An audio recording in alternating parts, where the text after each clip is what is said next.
Good evening and welcome to tonight's regional news. We begin with a story from Trinidad and Tobago. For the first time in 60 years, venues in Trinidad and Tobago will not see any action in the Caribbean Premier League (CPL) after organizers took a decision to appoint St. Kitts and Nevis as host for the 2021 edition. And it appears that decision was centered around COVID-19 concerns and safety, with the CPL declaring in a press release on Tuesday that St. Kitts and Nevis has no COVID-19 transmission and is one of the safest places to visit in the Caribbean. This year's tournament, which comprises of 33 matches, bowls off on August 28 and will be contested using a similar format that worked so successfully in 2020 and which delivered a record audience of over 500 million.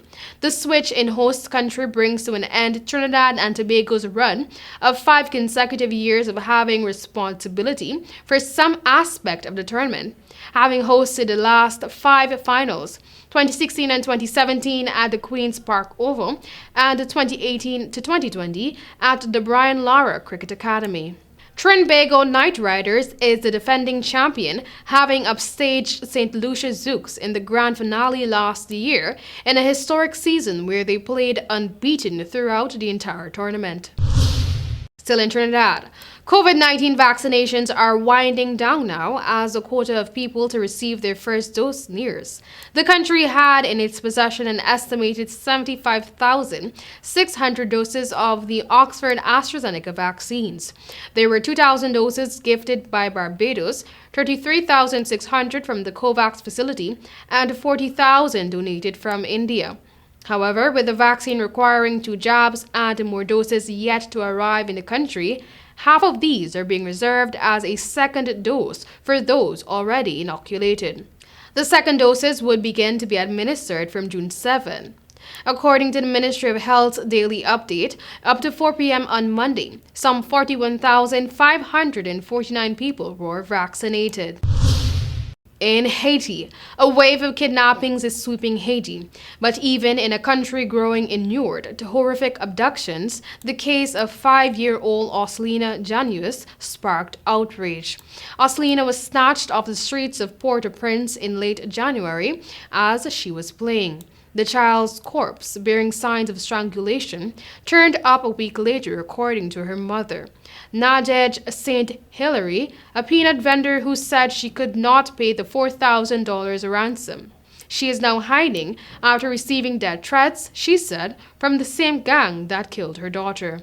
Kidnappings last year tripled to 234 cases compared to 2019, according to official data compiled by the United Nations. The real figures are likely much higher because many Haitians do not report abductions, fearing retribution from criminal gangs, according to Attorney General Gideon Jean, director of the nonprofit Center for Human Rights Analysis and Research. The research center recorded 796 kidnappings last year.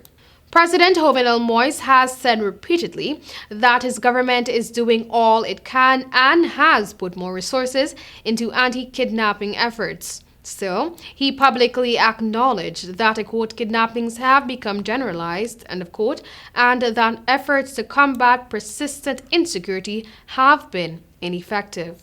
In one of the most high-profile recent cases, 5 Catholic priests, 2 nuns and 3 laymen were kidnapped on April 11. 4 members of the group were subsequently released and 6 are still missing. And internationally, the U.S. will share up to 60 million doses of its AstraZeneca vaccine with other countries as they become available, the White House has said.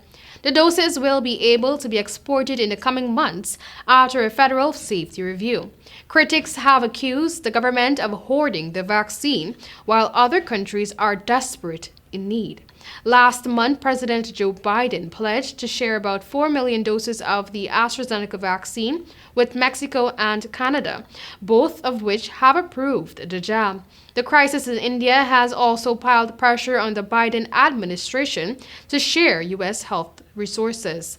On Monday, the White House said it expected that about 10 million doses of the AstraZeneca vaccine could be released when the Food and Drug Administration (FDA) finishes its review in the coming weeks.